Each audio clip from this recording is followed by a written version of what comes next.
نحمده ونصلي على رسوله الكريم اما بعد فاعوذ بالله من الشيطان الرجيم رب اشرح لي صدري ويسر لي امري واحلل عقدة من لساني يفقهوا قولي رب يسر ولا تعسر وتمم بالخير۔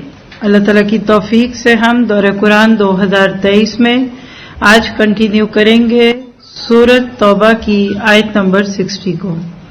الحمدللہ اس سال چونکہ ہمارا دورہ قرآن صحابہ کرام سے متعلق ہے اور صحابہ کرام کے تذکروں سے بھری ہوئی صورتیں سورۃ الانفال اور سورۃ توبہ آگے بھی آئیں گی، لیکن بیچ میں بہت سا آپ کو ریلیکسیشن بھی ملے گا۔ ایک اچھا ڈاکٹر وہ ہوتا ہے کہ جو گولی جتنی چاہیے اتنی دے اور جو کم چاہیے وہ کم دے۔ آپ کبھی پرسکرپشن دیکھیں تو اس پہ لکھا ہوتا ہے یہ گولی صبح و شام کھانی ہے، یہ 3 ٹائم کھانی ہے، یہ 2 کھانی ہے۔ اسی بات کے پیسے لیتے ہیں ڈاکٹرز۔ باقی اصل کام کون کرتا ہے؟ اصل کام تو پھر وہ جو ہے ڈسپینسری پہ ہوتے ہیں وہ کرتے ہیں نا، اس کے نسخے کو لے کر آپ کو گولیاں دے دیتے ہیں۔ لیکن صرف اتنی سی بات پہ اب لائنوں میں لگ جاتے ہیں کہ جی دوائی لکھانی ہے۔ میری نظر میں ایک داعیے دین اور ایک اللہ کی طرف بلانے والے کا کام بھی ڈاکٹر کے کام سے کم نہیں ہوتا۔ کس وقت کس ٹاپک کی کس کی ہمیں زیادہ ضرورت ہے۔ اس سال الحمدللہ ہم نے ڈے وائز اس کو رکھا۔ تو ایک تو یہ ہوتا ہے کہ آپ 2.5 گھنٹے کے 30 پارے کر دیں، اور ایک یہ ہے کہ جس دوا کی زیادہ ضرورت ہے اس کو زیادہ لیں۔ اور الحمدللہ صحابہ سے ریلیٹ کر کے آپ کو شاید پہلی دفعہ یہ محسوس ہو رہا ہوگا کہ سورۃ توبہ میں اتنا کچھ ہے۔ تو آج تیسرا دن ہے جس میں ہم یعنی 10ویں پارے کے ایک حصے کو کنٹینیو کر کے انشاءاللہ 11ویں پارے پہ جائیں گے۔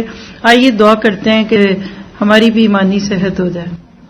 صحابہ کی جیسے اللہ تعالیٰ نے اپنے نبی کے ذریعے تربیت کروائی تھی، آپ کی اور میری بھی یہی ہونے لگے۔ تو ہم اس بارے میں سے جو ٹاپک تھا احقاق حق اور ابطال باطل، اور صحابہ کی عظمت کیا تھی کہ تاریخ ساز تھے، خود ساز نہیں تھے، تو آخر ہم بھی تو کچھ کر کے جائیں۔ اب تو تڑپ لگ گئی ہے کہ اللہ کچھ کر کے جانا ہے ورنہ ہم نے نہیں جانا، ابھی نہیں بلانا، ابھی تو ہم نے کچھ کیا ہی نہیں ہے۔ تو انشاءاللہ بدری صحابہ، اور ہم اس بارے میں جو 10 صحابہ کے تذکرے اور ان کے بدر میں بھی شامل ہونے اور عشرہ مبشرہ ہونے کی خوبیاں پڑھ رہے ہیں، تو محنت تو کچھ کرنی پڑے گی نا۔ تو آئیے دیکھتے ہیں سورۃ توبہ کی آیت نمبر 60 سے شروع کریں گے۔ اس سے پیچھے کا حصہ ہم کر چکے، رکوع نمبر 14 ہے، آیت 60 to 66 زکوٰۃ کے مصارف۔ بڑی اہم آیت ہے، ایک ایسی فقہی نوعیت سے لوگ اکثر سوالات کرتے ہیں کہ کس کو زکوٰۃ دی جا سکتی ہے، کس کو نہیں دی جا سکتی۔ تو یہ آیت اس کا بہترین موقع ہے جس پہ آپ دیکھ سکیں انما الصدقات للفقراء والمساکین، صدقے صرف فقیروں کے لیے ہیں اور مسکینوں کے لیے ہیں، اور ان کے وصول کرنے والوں کے لیے، اور ان کے لیے جن کے دل پر چائے جاتے ہوں، یعنی جن کے دلوں میں اسلام کی محبت ڈالی جاتی ہو، اور گردن چھڑانے میں اور قرض داروں کے لیے، اور اللہ کی راہ میں اور مسافروں کے لیے فرض ہے۔ یہ لفظ فرض بتا رہا ہے کہ یہ آیت زکوٰۃ سے متعلق ہے، ورنہ صدقہ تو نفلی بھی ہوتا ہے۔ اللہ کی طرف سے، اور اللہ علم اور حکمت والا ہے۔ ان میں سے وہ بھی ہیں جو پیغمبر کو ایذا دیتے ہیں اور کہتے ہیں کہ کان کا کچا ہے۔ ابھی نبی صلی اللہ علیہ وسلم بہت ایزی گوئنگ تھے، ہر ایک کی بات سن لیتے تھے، جو چاہے کھڑا کر کے آپ سے بات کر لے۔ ایک خوبی تھی، کیونکہ ایک لیڈر کو بہت ہی انسان دوست ہونا چاہیے، عوامی لیڈر ایسے ہی ہوتے ہیں۔ لیکن منافقین نے اس بات کو بنیاد بنا کر نبی صلی اللہ علیہ وسلم کو کانوں کا کچا کہہ دیا۔ اس پہ بات ہو رہی ہے کہ یہ کیا ہر ایک ان تک پہنچ جاتا ہے، یہ اپروچیبل ہے۔ تو اللہ تعالیٰ کہتے ہیں کہ یہ آپ کے حق میں بہتر ہے، آپ کہہ دیجئے کہ وہ کان تمہارے بھلے کے لیے ہیں۔ نبی کی خوبیاں تو دیکھو کہ وہ اللہ پر ایمان رکھتا ہے اور مسلمانوں کی بات کا یقین کرتا ہے، یعنی اب بڑی جلدی ٹرسٹ کر لیتے تھے، جس کو آج کی زبان میں کوئی کہے کہ باتوں میں بڑی جلدی آ جاتے تھے۔ اور تم میں سے جو اہل ایمان ہیں یہ ان کے لیے رحمت ہے۔ رسول اللہ صلی اللہ علیہ وسلم کو جو لوگ ایذا دیتے ہیں ان کے لیے دکھ کی مار ہے۔ محض تمہیں خوش کرنے کے لیے تمہارے سامنے اللہ کی قسمیں کھا جاتے ہیں، حالانکہ اگر یہ ایماندار ہوتے تو اللہ اور اس کا رسول رضامند کرنے کے زیادہ مستحق تھے۔ کیا یہ نہیں جانتے کہ جو بھی اللہ اور اس کے رسول کی مخالفت کرے گا اس کے لیے دوزخ کی آگ ہے جس میں وہ ہمیشہ رہنے والا ہے، اور یہ زبردست رسوائی ہے۔ منافقوں کو ہر وقت اس بات کا کھٹکا لگا رہتا ہے کہ کہیں مسلمانوں پر کوئی صورت نہ اترے جو ان کے دلوں کی باتیں انہیں بتلا دے۔ کہہ دیجئے کہ تم مذاق اڑاتے رہو، یقیناً اللہ تعالیٰ اسے ظاہر کرنے والا ہے جسے تم ڈر اور دبک رہے ہو۔ اس آیت کا نمبر نوٹ کر لیجئے، نفاق والے دل کے ساتھ قرآن نہیں سنا جا سکتا. سادہ قرآن پڑھا جا سکتا ہے، 3 پارے بھی آپ قرآن خوانی میں پڑھ لیں گے، لیکن وہ قرآن جس میں تفسیر ہو، جس میں عمل کے نقطے ہوں، انکمفرٹیبل فیل کرنے لگتا ہے انسان. اگر آپ کو مجھے کسی لمحے بھی ایسا احساس ہو تو پھر یہ کرنے کی بجائے کہ سننا چھوڑ دیں، بلکہ اس وقت دعا کرنی چاہیے کہ اللہ ہمارے عمل کو پختہ کر دے. اگر آپ ان سے پوچھیں تو صاف کہہ دیں گے کہ ہم تو یوں ہی آپس میں ہنس بول رہے تھے. کہہ دیجئے کہ اللہ، اس کی آیتیں اور اس کا رسول ہی تمہارے ہنسی مذاق کے لیے رہ گئے. تم بہانے نہ بناؤ، یقیناً تم اپنے ایمان کے بعد بے ایمان ہو گئے ہو. اگر ہم تم میں سے کچھ لوگوں سے درگزر بھی کر لیں تو کچھ لوگوں کو ان کے جرم کی سزا بھی دیں گے. تبوک سے واپسی پہ راستے میں گپ شپ کرنے لگے، بیکار باتیں، اور اس میں اللہ اور رسول کا مذاق. اور کیا دیکھو جی یہ کیا ہے، ان میں سے تو کوئی بھی باقی نہیں آئے گا بچے گا. یعنی خاص طور پہ وہ لوگ جو گھر پیچھے رہ گئے تھے نا، تو وہ شام کو پھر چوپالوں میں تبصرے کرتے تھے، ذرا کیا بنا، ذرا چیک کرو، ذرا خبریں تو سنو، نیوز چینل دیکھو. اور ان کو پوری امید تھی کہ ایک خبر چھپے گی کہ محمد اپنے سارے لشکر کے ساتھ تباہ و برباد کر دیے گئے صلی اللہ علیہ وسلم. اور نعوذ باللہ، اتنی بڑی رومن پاور، اتنی بڑی سپر پاور اس کے پاس گئے ہیں. تو اللہ تعالیٰ نے کہا کہ تم اپنی یہ باتیں کہاں رکھو. یاد رکھیے جو کام کرتے ہیں نا، ان کے اس باتوں کا وقت ہی نہیں ہوتا، نہ دعووں کا، نہ تنقید کا، اور نہ تعریف کا. آپ کسی بھی جگہ جائیں اور وہاں سب لوگ اپنے اپنے ڈیسک کے ساتھ لگے کام کر رہے، دیکھ رہے، پڑھ رہے ہیں، کر رہے ہیں، کوئی کمپیوٹر سے کر رہا ہے، کوئی کچھ. آپ کو کیا لگے گا کہ یہاں کچھ کام ہو رہا ہے؟ آپ ایک کسی اور آفس میں جائیں جہاں کلو قال ہے، چائے پی جا رہی ہے، ہلہ ہے، گلا ہے، آپ کہیں گے کیا موڈ ہے. آج ذرا سا سوچیے کہ امت مسلمہ کا کیا حال ہے. کیا ہم خاموشی سے کام کر رہے ہیں، یا ہم صرف واٹس ایپ کے میسج آگے سے آگے اور ٹویٹر سے ٹویٹ کر رہے ہیں؟ کام کیجئے، چھوڑ دیں لوگوں کو، جو وہ کر رہے ہیں ان کو کرنے دیجئے. تو یہاں ترتیب سے اگر چلے تو سب سے پہلے ہم نے صدقات یعنی زکوٰۃ کے بارے میں بات کی. تو زکوٰۃ کے 8 مصارف ہیں. مختلف نام کیوں ہیں، فرق نوٹ کر لیجئے گا. فقراء کہتے ہیں جن کے پاس کچھ نہ ہو ان کو. مساکین کہتے ہیں جن کے پاس اپنی ضرورت کے مطابق بھی چیزیں نہ ہوں، یعنی مسکن سکن، وقت رکا ہوا ہے. مہینے کا شروع تو ٹھیک ہوتا ہے لیکن آخری دنوں میں مشکل ہے. ہینڈ ٹو ماؤتھ، سفید پوش جن کو کہتے ہیں. عاملین جو حکومت کی طرف سے صدقات کی وصولی اور اس کے حساب کتاب پہ مامور ہوں، یعنی ورکرز ہیں، ان کو پے کیا جائے گا، تبھی تو وہ ایک آرگنائز طریقے سے یہ کام کریں گے. پھر مؤلفۃ القلوب، تالیف قلب اسلام کا ایک ابدی اصول ہے. خیر خواہی کے ساتھ دل میں نرم گوشہ، یعنی سافٹ کارنر پیدا کرنے کی ایک پرامن تدبیر ہے. یعنی وہ نان مسلم جو بھی دل سے تو تھوڑے تھوڑے اسلام کی طرف آ گئے ہیں لیکن ابھی زبان پہ لا الہ الا اللہ نہیں آیا، تو مسلمانوں کے حسن سلوک سے ان کے دل میں قربت پیدا ہوگی. پھر وہ ایک بیلنس دل کے ساتھ، ذہن کے ساتھ اسلام کا مطالعہ کریں گے اور کسی تعصب کے بغیر کھلے ذہن سے اسلام کو قبول کر لیں گے. ایسے تمام لوگوں کے لیے اگر آپ کچھ بھی دیتے ہیں تو کوئی بری بات نہیں ہے. اور یقین کیجئے کہ آج اگر ہم مسلمان اپنی اور چیزوں کو چھوڑ کر اس پہ بھی لگانے لگ جائیں تو اسلام بڑی تیزی سے پھیلے. پھر اس کے بعد اگلا نام ہے رقاب، غلاموں کی آزادی. اب آج غلام نہیں ہے، کچھ نے کہا اس پہ قیدیوں کو آزاد کر دیجئے. کوئی بے گناہ قیدی پڑے ہوئے ہیں جیلوں میں تو ان کا فدیہ دے دیں. پھر غارمین جو مقروض ہو گئے یا پھر جن پر ضمانت کا بوجھ ہو، کسی کی انہوں نے ضمانت بھری تھی لیکن بعد میں وہ اپنے سر پہ پڑ گئی، لیکن اس سے خواہشوں کے قرض دار نہیں ہے. اکثر لوگ جب یہ سوال کرتے ہیں کہ ہمارے تو اپنے اوپر قرضہ تو پھر ہم بھی زکوٰۃ دیں، تو میں کہتی ہوں پھر آپ زکوٰۃ لے لیں. آپ 2, 3, 4 لاکھ ڈالر کے گھر میں بیٹھے ہوئے ہیں تو آپ زکوٰۃ لیجئے کیونکہ غارمین ہے. اللہ اکبر کبیر. اور غلام کس کو کہتے ہیں؟ ٹول ٹیکس کو. آگے پڑھیں گے سورۃ کہف میں. بہرحال سبیل اللہ کا لفظ بہت ہی اس میں وسعت ہے. دعوت دین اور جہاد فی سبیل اللہ، یہ 2 لفظ جوڑ لیں تو فی سبیل اللہ. اور سبل رسی کو کہتے ہیں. رسی کا ایک سرا اللہ کی طرف ہے اور ایک بندوں کو دے دیجئے. ہر وہ ایفرٹ جس سے لوگ اللہ سے جڑیں. کیا آپ قرآن پڑھنے کے بعد اللہ سے جڑ رہے ہیں؟ کیا اس ساری ایفرٹ کو آپ اللہ کی راستے کے ایفرٹ سمجھتے ہیں؟ تو سوال کدھر رہ گیا پھر؟ میں کہتی ہوں آج تو آپ اپنا پیسہ دین پہ لگا دیں، کیونکہ اس پہ لگانے والے بہت تھوڑے ہیں. کھلانے پلانے والے بہت ہیں اور اسی طرح گھر بنوا کر دینے والے بھی بہت ہیں، لیکن اصل میں اس وقت جس چیز کی ضرورت ہے وہ دین سے لوگوں کو جوڑنا، اور کوئی کام پیسے کے بغیر نہیں ہوتا. یہاں سے اگر ہم پیسہ کھینچ لیں تو ہم میں سے ایک بھی یہاں نہ بیٹھا ہو.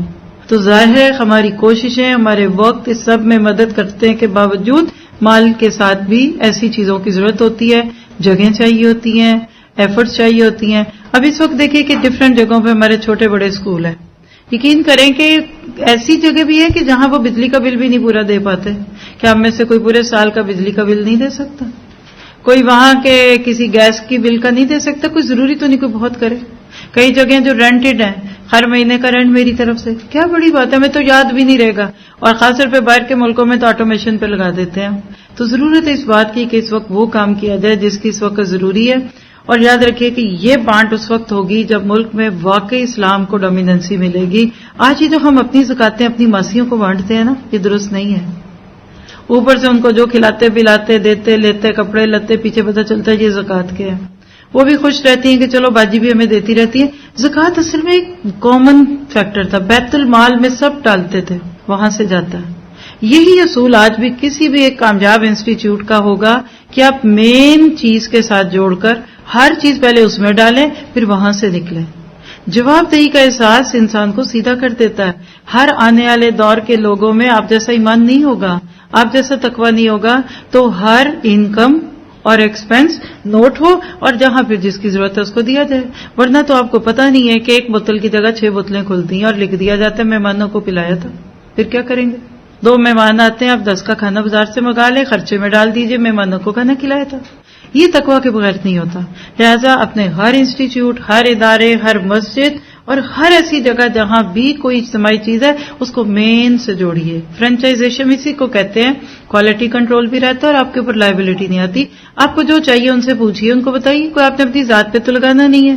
لہذا ایسی چیزیں اپنے آپ کو رسک میں ڈالنا. میں اپنا ذاتی نمبر دے دوں، مجھے اس میں پیسے ڈال دیں. میرے جیسا بندہ جس کو اپنے پیسے کی خبر نہیں ہے وہ آپ کے پیسے کی حفاظت کہاں کرے گا؟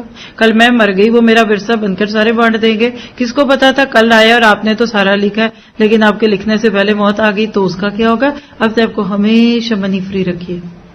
اس لیے لائبلٹی سے بچنے کی بات دنیا میں بھی اور آخرت میں بھی اللہ تعالیٰ نے ادھر بتا دی. اور یاد رکھیے کہ شکایتوں سے بچنے کا بھی ایک خوبصورت طریقہ ہے. آپ اپنے منی ٹریک کو سیدھا رکھ دیں. آپ کے ہمارے ملکوں میں گلا کس بات کا حکومتوں سے لوگوں کو؟ یہ احتساب کمیٹیاں کیوں بنتی ہیں؟ ٹیکس کیوں نہیں لوگ دینا چاہتے؟ یہ ساری بے قاعدگیاں ہیں. آپ باہر کی دنیا کا نظام کھول کر دیکھیے، جس طرح وہ ٹیکس لیتے ہیں نا، اگر ہمارے ملکوں میں زکوٰۃ اس طرح لی جائے نا تو آپ کا یہ ملک چلے پاورٹی کی رینج سے تو بہت اوپر چلا جائے گا، دوسروں کو دینے والے بنے گا. ایک طرف ہم اللہ کا حق مارتے ہیں، زکوٰۃ نہیں دیتے، اور دوسری طرف ہم بندوں کا حق مارتے ہیں، ٹیکس نہیں دیتے. آج ہمارے حکمرانوں کے اوپر کرپشن کے کیس کیوں ہیں؟ کیونکہ حساب نہیں ہے. آنے کا نہیں پتا، جانے کا نہیں پتا، سسٹم سے گزاریے. 1 کرون، $1، 1 پاؤنڈ، 1 یورو آپ ادھر سے ادھر کر نہیں سکتے باہر کے ملکوں میں رہتے ہوئے. اور جو کرتے ہیں، آپ کہتے ہیں شاید بڑی ترین سزاؤں میں سے، بگیسٹ سزاؤں میں سے ایک سزا ٹیکس چوری ہے ناروے میں. وہاں کے جو لوگ ٹیکس چوری کرتے ہیں نا، کرتے ہیں، ہمارے لوگ عادی ہیں، وہ ماشاءاللہ چور چوری سے جائے، ہیرا پھیری سے نہیں جاتا. وہ ناروے والے ادھر آ کے آپ کے گھروں کے سارے تخمینے لے کے جاتے ہیں، اور لوگ بھی رشتہ دار بڑے شوق سے بتاتے ہیں یہ فلاں کی کوٹھی، یہ فلاں کی حویلی. یہ ہوا ریئل میں. آپ رپورٹ اس کی جا کر آن لائن سے پڑھ لیں. لوگوں نے کہا یہ فلاں کی ہے، یہ ہمارے فلاں ہیں جی، باہر سے پیسے بھیجا. اچھا کتنے بھیجتے ہیں، کہاں بھیجتے ہیں، کس منی ایکسچینج پہ؟ انہوں نے بھیج بدل کے ساری خبریں لی، وہاں جا کر ایک ایک نام کو سرچ کر کے اس کو ٹیکس بھیجا کہ وہ جو پاکستان میں بھیجا ہوا ہے وہ اس کے ٹیکس ہے. تو ولیموں بذات الصدور نہیں بھیجے گا آپ کو مجھے؟ کیا ان کے پاس کوئی زیادہ انٹیلیجنسی ہے؟ اللہ کے پاس ہے. یہ سوچ آپ کو ایک ایک پینی زکات کی دلوائے گی، اور آپ کبھی بھی اپنے مال کو، اپنے زیور کو یہ نہیں کہہ دیں گی کہ وہ میرے تو میاں دے دیں گے، پتہ نہیں دیتے ہیں کہ نہیں دیتے. تو بہرحال یہ ایک بڑا حساس موضوع ہے. اس ساری چیزوں کو رکھیے، نہ کسی کا حق ماریے، نہ غیر منصف طریقے سے ہو. اور جب آپ کے اپنے کسی مال کی چیز ہو، آپ اس کی ذمہ دار ہیں، کوئی اور نہیں ہے. دوسری چیز، اس میں نبی صلی اللہ علیہ وسلم پہ الزامات اپنے پڑے ہیں. اگر آپ دیکھ رہے تھے آیت 61 اور اس سے آگے، اس کو توہین رسالت کہتے ہیں. یاد رکھیے جب دلوں میں عزت نہیں رہتی تو انسان اپنے بڑوں کی عزت نہیں کرتا. مدینہ کے منافقین اپنی نجی محفلوں میں اسلامی شخصیات کا مذاق اڑاتے تھے، جس میں سب سے ٹاپ موسٹ محمد مصطفیٰ صلی اللہ علیہ وسلم تھے، پھر ابو بکر تھے، پھر عمر تھے، پھر عثمان تھے، پھر علی تھے، پھر طلحہ تھے، اور ہوتے ہوتے ہر ایک کے. اور جب مسلمانوں کی عام محفلوں میں آتے تو قسمیں کھاتے، ہم تو آپ کے ساتھ ہیں، کتنا اچھا کام کرتے ہیں، ابو بکر کتنے نائس ہیں، عمر کتنے اچھے ہیں. اس طرح کی باتیں کرتے، کیونکہ مسلمان مدینہ میں طاقتور تھے اور منافقین کو ڈر تھا کہ اگر مسلمانوں کو ہم نے خوش نہ رکھا تو یہ ہمیں نقصان دیں گے، اس لیے ڈرتے تھے. تو یہ ہے dual personality, double faces, double standard. منافق کا کردار کھل کر سامنے آتا ہے. یاد رکھیے کہ منافق کی ساری دینداری انسانوں کے ڈر سے ہوتی ہے، اللہ کے ڈر سے نہیں. یہ آج کا جم بنائیے، اور امید کروں گی کہ بہت ساری اس میں آئیں گی چیزیں انشاءاللہ. منافق کی دینداری، کون ہے منافق؟ جو اللہ کے ڈر سے نہیں، لوگوں کے ڈر سے دیندار بنا ہوتا ہے. ویسے موقع پر اخلاق اور انصاف والا بن جاتا ہے جہاں انسانوں کا دباؤ ہوتا ہے، لوگوں کی نظروں میں بڑا بننا ہوتا ہے، یا پھر عوام کی طرف سے کوئی اندیشہ لاحق ہے، کوئی خطرہ ہے. مگر جہاں اس قسم کا کوئی خطرہ نہیں ہوتا، صرف اللہ کا ہی ڈر ہوتا ہے، تو وہ وہاں بالکل پیچھے ہو جاتا ہے، بے عمل ہے. اس کی اکیلے کی نماز اور لوگوں کی نماز میں زمین آسمان کا فرق ہوتا ہے. اور صرف اللہ کا ڈر وہ چیز ہے جو انسان کی زبان کو بند کر دیتا ہے، اس کے ہاتھ پاؤں کو روک دیتا ہے. اور اگر یہ ڈر نہیں ہے تو وہ اکیلے میں کچھ اور دوسروں میں بالکل ایک دوسرا انسان ہوتا ہے. ایسا بندہ ریل میں نہ تو بااخلاق ہوتا ہے اور نہ انصاف کا علمبردار ہوتا ہے. اور لکھ لیجئے کہ ایسے لوگ وہ ہیں جو مصلحتوں کی گرفتاری ہیں. ذرا سا ان کے اوپر سے آپ کنٹرول اٹھائیں، ذرا سی ان کے اوپر سے ایک نظر ہٹائیں، کچھ دیر ان سے نہ پوچھیں تو اتنی خرد برد ہو چکی ہوگی کہ اللہ کی بنا. اس لیے ایسے لوگ صرف لوگوں کے ڈر سے یا مالی مفادات کے لیے ایسی چیزوں میں لگے رہتے ہیں. اللہ معاف کرے، اللہ تعالیٰ مسلمانوں کو مسلمانوں کی بدگمانی سے بچائے. پچھلے دنوں ایک کوئی بردر تھے تو وہ آپ کے سر کو ملے اور انہوں نے بتایا کہ ان کا کام کیا تھا. تو محکمہ اوقاف میں وہ کام کر چکے تھے. انہوں نے اپنے جو تجربات سنائے، آپ دیکھیے کہ کانوں میں سے دھواں نکل رہا تھا. کہتے کہ میرا کام صرف یہ تھا کہ مجھے پورے پنجاب سے اور ادھر ادھر جہاں بھی ان کا دائرہ کار تھا، میں جاتا تھا عام طور پہ مذہبی اداروں میں، جس کو مدارس کہتے ہیں، لوگ جامعات کہتے ہیں، بورڈ لگایا پڑا ہے، اور جا کے ایسی باتوں ہی باتوں میں دیکھ دیکھ کے لاتا تھا کیا ہو رہا ہے. اور ان کا ایک جملہ جس نے میرا دل پھاڑ دیا، سب پیسے کھانے کے بہانے تھے. کوئی چند اپرووڈ بہت ویل نون انسٹیٹیوٹ ایسے ہمیں وہاں دکھتے تھے کہ جہاں لاکھ کا کام ہو رہا تھا یا پوری دیانتداری سے ہو رہا تھا.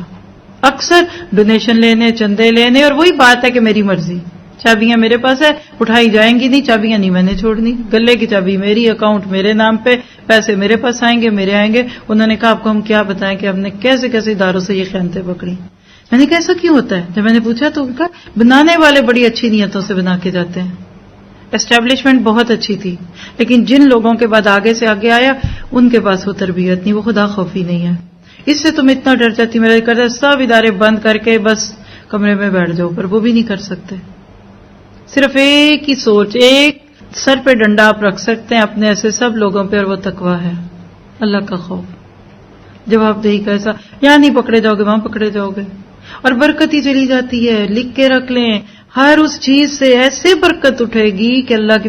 آپ کہیں کہ پہلے بڑے لوگ آتے تھے، اب آتے نہیں، پہلے لوگ بڑا دیتے تھے، اب دیتے نہیں، اب یہ ہے وہ نہیں. ایک تو غلط طریقہ ہے نا جو میں نے ابھی کہا، آپ سے شاید سوچے گا کہ ایسے لوگ بے ایمان ہیں. یہ ہمیشہ نہیں ہوتا، نہیں سمجھے آپ میری بات. پھر اگر آپ میں سے کسی نے بھی یہ سوچا ہے کہ سارے دینی ادارے والے بے ایمان ہیں، نعوذ باللہ، ایسا نہیں ہے، کیئر لیس ہے، اتھارٹیز کا مس یوز ہے. میں ہوں نا، میرے سے پوچھ کے کریں گے، میرے پہ اور رسول ہے، آپ کے اور ہے، میرے بھائی بہن کے لیے کوئی اور رول ہے، آپ کے بھائی بہن کے لیے کوئی اور ہے. اپنے لیے کوئی اور پیمانے سیٹ کرتے ہیں، دوسروں کو کہتے ہیں خبردار ہلنا بھی نا. یعنی صرف کیئرلیسنس، سستیاں، اور دین کے کام کو لیز نہیں، صرف سیکنڈ پرائرٹی پہ. دیکھیں لیز پتہ کیا ہوتا ہے؟ سب سے آخری سیڑھی، اور سیکنڈ کیا ہوتی ہے؟ اوپر سے دوسری. اس دین کے کام کو صرف ان لوگوں کے سپورٹ کیجئے جو قربانی اور ہجرتوں کی چھلنیوں سے گزر کے، اپنی جابز چھوڑ کے، اپنی پرائرٹیز چھوڑ کر، اپنا سارا دے دو کے خالی ہاتھ ہو کے بیٹھ گئے.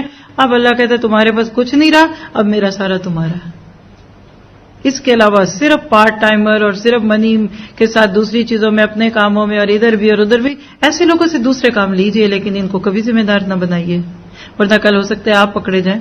حضرت ابو بکر کی بہت بڑی خوبی جو علماء کہتے ہیں کہ جس نے ابو بکر کو قیس بنایا، اور اللہ کے نبی کے ایک حدیث میں نام بھی ابو بکر کا، کہ دنیا میں 3 صاحب فراست لوگ گزرے.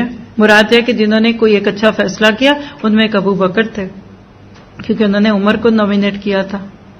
اور اسی طرح ایک شعیب کی بیٹی تھی صفورہ، جس نے اپنے باپ سے کہا تھا کہ موسیٰ کو اپنے گھر میں رکھ لیجئے. اور تیسرا عزیز مصر جس نے اپنی بیوی کو کہا تھا کہ اکرمی، اس یوسف کو اچھا بنا کے رکھو، بیٹا بنا کے رکھیں گے، کام آئے گا. مراد ہے کہ جنہوں نے اچھے لوگوں کو نامنر کیا، ورنہ تو عام طور پہ پتہ ہی نہیں چلتا کون کھرا ہے کون کھوٹا ہے. ہمیں سے بہت سارے لوگوں کی خواہش ہوتی ہے ہمیں کچھ کام دیا جائے، ہمیں آگے بڑھایا جائے، ہم پہ ٹرسٹ کیا جائے. لیکن اللہ کے نبی نے ابو ذر سے کہا تھا کہ ابو ذر آپ بڑے کمزور ہیں، کبھی مالی معاملات میں آگے نہ آئیے گا. کیونکہ رقیق القلب بڑے تھے، جدھر پکڑا سارے پیسے دے کے آ جاتے تھے. شام کا کھانا اپنے گھر میں رکھنا جائز قرار نہیں دیتے تھے، یہ ان کا فتویٰ تھا. اتنے ان کے سخت فتوے ہوئے تھے کہ حضرت عمر کے دور میں ان کو کوئی عہدہ ملا تھا، لیکن بالآخر ان کو پکڑ کر مدینہ سے قریب ایک سبربس یعنی نواحی جگہ پہ جھونپڑی بنا دی کہ آپ ادھر رہیے، آپ جیسے بندے نہیں کہ حکومت چلا سکتے. یہ بھی لوگ گزرے ہیں. تو بہرحال اللہ تعالیٰ آپ کو مجھے اس سارے معاملے میں اپنی اصلاح کی توفیق عطا فرمائے. اور اس کے بعد آپ دیکھیے کہ منافقوں کا قرآن سن کر انکمفرٹیبل فیل ہونا یہ آپ کے میرے اپنے لیے. اور غزوہ تبوک سے سنیریو سے یہ چونکہ آخری آیات ہیں جس رکوع کی 66 کے اراؤنڈ، تو یاد رکھیے کہ اس وقت مدینہ کی فضا کچھ ایسی بن چکی تھی کہ اب اللہ کے نبی کی زندگی کا آخری دور ہے. اسلام خوب پنپ چکا، مکہ فتح ہو گیا، اتنی فتوحات آ گئی کہ جو پرانے لوگوں میں سے وہ لوگ جو منجھے ہوئے تھے، جن کو اللہ تعالیٰ نے ٹھکا تھا، وہ آج بھی ٹھکے ہوئے تھے. اور پھر بیچ میں کتنے آئے اور کتنے گئے. یہ سب کیئر لیس ایٹیچیوڈ والوں کی کہانیاں ہیں. جو لوگ نبی کے ساتھ ہر جگہ یس سر کہتے تھے، آپ کے ساتھ چلتے تھے، وہ صاحب عزیمت بن گئے. ان کے درجے پھر اور بڑھ گئے. ابھی تک بیٹھے ہیں، ابھی تک کھڑے ہیں، اب لوگ نہیں آتے، یہ نہیں آتے، وہ نہیں آتے. اور جو اپنے گھروں میں بیٹھے ہیلوں سے، بہانوں سے، عذر سے، اللہ کہتا ہے یہ منافق ہے، ان کو نکال دو، سب کو ذمہ داران سے نکال دو. ان میں ایک ذمہ دار نہیں ہے، کیونکہ یہ اپنی ذمہ داری نہیں لے سکتے، یہ کسی اور کی کیا لیں گے. تو یاد رکھیے کہ بیٹھ رہنے والے منافقوں نے رسول اللہ اور اصحاب رسول کے عمل کو کمتر ظاہر کرنا چاہا. وہ کہتے ہیں نا کہ کھسیانی بلی کھمبا نوچے، جس کے اپنے بال نہیں ہوتے وہ کہتی دوسروں کے کیا ہوں، ان کے بھی اتار دو. ایسے لوگوں کو بھی دوسروں کا عمل کرنا برا لگتا ہے. وہ کہتے آپ کیا ہر وقت جیس کہہ دیتے ہیں، آپ کسی بات پہ نو نہیں کہتے، آپ کو پتا نہیں کہ کیا ضرورت ہے یہ کہنے کی. ایک دفعہ ہم کسی جگہ تھے، بڑا مزہ آتا ہے مجھے سوچ کے، پہلا کورس تھا ادھر بھی دورہ قرآن کے بعد، تو نیا کورس جو شروع کیا تو اس کی فیس سلیکٹ ہو رہی تھی. تو سارے ذمہ داران جو بھی ٹیم شورا تھی، اس وقت ذمہ دار تو کم ہی تھے، انصار تھے، تو وہ بیٹھے تھے. تو میں نے سوال کیا کہ آپ مشورہ دیجئے کہ اس ملک اور اس شہر کے اندر کیا لوگوں کی افورڈیبلٹی ہے، کیا فیس رکھنی چاہیے جو آپ کورس آفر کر رہے ہیں. اور آف کورس بھی بہت بڑے اچھے ایک ہوٹل اور بڑے لگژریس ماحول میں تھا. تو جو سب سے پہلی ہی تھی نا، وہ بولی کہتی 1000 پاؤنڈ مہینے کا. تو باقیوں نے بعد میں اس کو خوب کوٹا ہوگا کہ کیا ضرورت ہے اتنا، یہاں تو لوگ 20-25 بھی نہیں دیتے. نہیں سمجھے آپ، جس کا جتنا دل ہوتا ہے نا وہ اتنی بات کرتا ہے. اور میں نے دیکھا ہے کہ کھلے دل والوں سے پوچھنا چاہیے، اور اتنے پہ لوگ سیٹ ہو جاتے ہیں. پھر ایسی بھی جگہ میرے پاس ذہن میں کہ جہاں لوگ کہتے تھے یہاں پیسے نہیں لوگ دیں گے، ادھر تو توبہ کرے مفت کتاب بانٹ دو تو لوگ لے لیتے ہیں، 1 یورو کی نہیں لیتے، 1 پاؤنڈ 1 ڈالر کی نہیں لیتے. یقین کریں وہاں سے سب سے زیادہ لوگ فیس دینے والے ہیں. آج بھی لوگوں نے ان کو انڈر ایسٹیمیٹ کیا تھا، کیونکہ جو مشورے والے لوگ ہوتے ہیں وہ خود ایسے ہوتے ہیں. ہمیشہ ٹاپ موسٹ پہ بیسٹ کرجیس لوگوں کو رکھے کہ اصل دین کا کام کرنے میں کوالٹیز کون سی دیکھنے کی ضرورت ہے، کون کس جگہ. ایک گاڑی ہے، اس میں ایک ڈرائیونگ سیٹ پہ بیٹھا ہے، کچھ سیٹوں پہ بیٹھے ہیں، کچھ گاڑی ہے اس میں ایک اسٹیئرنگ ہے نا، انجن ہے، پھر اس میں گیئر ہے اور سیٹیں بھی ہیں. ہر ایک کا اپنا رول ہے. اب انجن والی جگہ پہ آپ سیٹوں والا نرم فارم لگا دیں اور ڈرائیونگ سیٹ کو آپ پیچھے والی سیٹوں کا کر دیں تو گاڑی تو خراب ہو جائے گی. پیچھے کی سیٹوں کو آپ سخت کر دیں. زندگی میں ہمیشہ فرنٹ اینڈ پہ جو مین لوگ ہیں نا وہ کرجیس ہونے چاہیے. ڈرائیور ہی اگر ڈھیلا ڈالا ہے تو بتائیے کہ وہ گاڑی تو جا کے پہاڑی میں گرے گی نا. تو یہ ساری باتیں آپ کو اس سارے سینیریو میں سمجھا رہی ہوں کہ نبی کے دور میں لوگوں کو کیا چیز ملی کہ وہ کھڑے ہو گئے. اور آج ہمارے اندر کمی کیا ہے؟ قرآن پہ قرآن، پاروں پہ پارے، پھر اس کے بعد شکر پارے آئیں گے. ہر آخری اشرا دیکھیے گا ذرا کیا رونق ہونی ہے رات کو گھروں میں. یہاں سے نمک پارے آ رہے ہیں، کہیں سے جلیبیاں آ رہی ہیں، کہیں لڈو، کہیں آئیڈیل کا کیک آ رہا ہے. ابھی تک آتا ہے. میں گواہی دے سکتی ہوں 20 سال پہلے بھی یہی آتا تھا جب قرآن پورے ہوتے تھے. پتہ نہیں اس میں سے کوئی ایمان بھی آتا ہے کہ نہیں آتا. کیا لے کے اٹھتے ہیں، دورہ قرآن ختم ہو رہا ہے، کیا بانٹیں گے، کھائیں گے، آنے والوں کو کچھ کھانا دینا ہے کہ نہیں. یہ باتیں ہر جگہ شروع ہو جاتی ہیں 15 پاروں کے بعد. لے کے کیا گئے ہم؟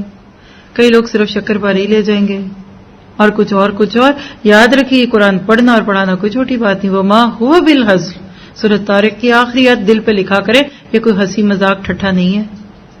قرآن پڑھنے والے عام لوگ ہو گئے تو پھر عام لوگوں کو تو کچھ اور بلو دا لیول جانا پڑے گا. قرآن پڑھانے والے اگر بلو دا لیول آ گئے یا ایون چلے گراؤنڈ فلور پہ ہی آ گئے تو باقی لوگ تو اوپر جائیں گے نہیں. دیکھیے پانی اوپر چڑھانا ہوتا ہے نا تو ٹینکیاں اوپر کیوں بناتے ہیں؟ میں اکثر سوچا کرتی تھی بچپن میں یہ بات. اب پتہ چلا کہ پانی کا جو مین سورس جہاں ہوگا اس سے اوپر آپ نہیں لے جا سکتے، اس لیے شہروں میں جو بڑی بڑی ٹینکیاں بنی ہوتی ہیں تاکہ پانی اوپر تک جائے جہاں تک گھر ہیں. یہ جو دین والے ہوتے ہیں نا میرے جیسے پڑھنے اور پڑھانے کے شوقین، یہ سٹینڈرڈ ہیں. آپ ان کو اگر 4th floor 5th floor 6th floor پہ رکھیں گے تو باقی لوگ بس اسے اتنا نیچے تک ہی جائیں گے، اس سے اوپر جا ہی نہیں سکتے. وہ تو درس دیتے ہیں جی، وہ تو پڑھاتے ہیں جی، ان کے گھر میں تو یہ ہوتا ہے جی، ان کے تو بچے ایسے، ان کے تو میاں ایسے، ان کی تو شادیاں دیکھیے، ان کا اپنا عمل تو دیکھیے، یہ ہیں وہ باتیں جو وہاں چھانٹتے تھے یہ لوگ. اب آپ کو سمجھ آئی ہوگی یہ کون سا گروہ ہے. یہ آپ کے اپنی دوست ہیں اور آپ کے اپنے ہی ہوں گے بعد میں، جو باہر آپ کی باتوں پہ یہ باتیں کرتے ہیں کہ ذرا دیکھا آپ نے، شادی پہ گئی تھی آپ ان کے، اور آپ نے ذرا ان کا گھر دیکھ، ان کی بیٹی دیکھی آپ نے، اور ان کے میاں صاحب کا حلیہ دیکھے، اور آپ نے ان کے کاروبار دیکھے. اعوذ باللہ من الشیطان الرجیم. اللہ نے تو حساب بعد میں کرنا ہے، لوگ پہلے آپ کا حساب کریں گے. پہلے دور کی مائیں اپنے بچے کو جب ذرا کوئی کوسنا دیتی تھی نا، ڈھیلا دیکھتی تھی اور اس کو جوش دلاتی تھی تو کہتی تھی اللہ تجھے کسی راوی کے ہاتھ لگا دے. جرح و تعدیل کرتے تھے کسی ایک حدیث کو لینے سے پہلے، یہ کیوں کیا، وہ کیوں کیا. امام بخاری کے واقعہ آتا ہے کہ ایک دفعہ کہیں اپنا حدیث لینے گئے، پتا چلا فلاں شخص کے پاس کوئی حدیث ہے، تو دیکھا تو وہ ایسے اپنے دوپٹے کو نا، کپڑے کو ایسے کر کے تو گھوڑے کو بلا رہا ہے، جیسے بلاتے ہیں نا ایسے ایسے کر کے. تو جب گھوڑا قریب آیا تو اس نے اس کی نکیل پکڑی تو دوپٹہ یا کپڑا چھوڑ دیا، کچھ بھی نہیں تھا، دھوکہ دیا. امام بخاری وہاں سے واپس چلے گئے، کہنے لگے جو شخص ایک گھوڑے ایک جانور کے ساتھ جھوٹ بول سکتا ہے وہ نبی کے نام پہ بھی جھوٹ بول سکتا ہے. 1000 اشرفیاں پانی میں ڈال دی تھی امام بخاری نے کہ اگر اس وقت میں نے کہا یہ میری ہے تو کوئی نہیں مانے گا. میں حدیث دینے والا ہوں، میرے کردار پہ آج دھبا پڑ گیا نا کہ امام بخاری نے فلاں شخص کی 1000 اشرفیاں چوری کر لی تھی، میرا کیریئر گیا. ایسی قربانیاں دینے کے لیے تیار ہے، پھر یہاں اس کرسی پہ بیٹھی ہے، پھر بھی بچ جائیں تو بڑی بات ہے. لوگوں کو شکوے تو دیکھیں نا نبی سے ہو رہے ہیں. ایک چادر گم گئی تھی ایک میدان والے غنیمت میں، لوگوں نے کہا اللہ کے نبی نے لے لی ہوگی، اللہ نے قرآن اتار دیا. کیا تم نبی کے بارے میں سوچتے کہ پیچھے پڑھ کے آئے سورہ انفال کی آیت؟ نبی ایسے نہیں ہوتے، اور اگر نبی ایسے ہو گئے تو باقی کیسے ہوں گے؟ تو بہرحال ان کی باتیں بھی کتابوں میں لکھی ہوئی ہیں جس کی ضرورت نہیں ہے اس وقت، لیکن ہم اپنے آپ کو چیک کریں اور زبان کو باندھ دیں. ضبط موت آسان ترین بات ہے. دل میں بھی اگر کبھی کوئی بات آتی ہے اعوذ باللہ پڑھ کے پیچھے ہو جائیں. ہمارے اسلاف دعا کیا کرتے تھے کہ اللہ ہمارے علماء، ہمارے بڑوں، ہمارے استادوں کی کوئی غلطی ہمارے سامنے نہ آئے، اللہ ان کے عیبوں کو ہم سے چھپا لے، ہمارے ماں باپ کے عیب ہم سے چھپا لے، کیونکہ یہ فتنے ہوتے ہیں. شیطان کیسے ایسی چیزوں میں لا کے آپ کو صاف ستھرا کرتا ہے. اب سارے مردے ان کے اوپر ڈال کر اپنے آپ کو نہائے دھوئے صاف ستھرے بنا کر بیٹھے ہوتے ہیں. تو اللہ تعالیٰ نے ایسی باتیں کر کے نبی کے ذریعے آپ کو مجھے کیا بتا دیا کہ یاد رکھو تمہارے ارد گرد والے بہت سارے لوگ ضرور کچھ نہ کچھ تمہارے بارے میں باتیں کرتے ہوں گے، تو ان کو سنا دو کہ ان کا یہ سب باتیں کرنا کیا ہے. کسی نے کہا جی یہ دیکھو ذرا، یہ صاحب کہتے ہیں کہ روم کے محل اور اس کے قلعے فتح کرنے جا رہے ہیں، اور ان کی حالت بھی افسوس ہے. لفظ میرے سامنے لکھے ہوئے یزدن خاصا یفتح قصور رومی وخصونہا ہیہاتا ہیہاتا. جائیے عربی کی تفسیر ابن کثیر کھولیے جلد 4 کے پیج 72 پہ یہ جملہ لکھا ہوا ہے. اللہ کے نبی کے بارے میں وہ جو باتیں کرتے تھے کوئی نئی باتیں نہیں، اپنے لیڈرز کے بارے میں الٹی سیدھی باتیں کرنا. ایک اور سنا دیتی ہوں. ما ارى قرنا هؤلاء الا رغبنا بطونا وكسبنا السنتنا واجنبنا عند اللقاء. کہ کیا تم سمجھتے ہو کہ رومیوں کے ساتھ لڑائی کرنا ایسا ہی ہے جیسے عربوں کے ساتھ لڑنا؟ کوئی کہتا آج کھانے کو نہیں ہے، واش روم میں جانے کی اجازت نہیں ہے، اور چلے ہیں یہ کیسر و کسرا کے خزانے لے رہے ہیں. پتہ نہیں کیا ضرورت تھی اتنی بڑے پروجیکٹ کو لینے کی، کیا ضرورت ہی ہے ہی نہیں تھے تو لینے کیا تھے، پہلا تو سنبھال لیں. یہ ٹون اعوذ باللہ پڑا کریں.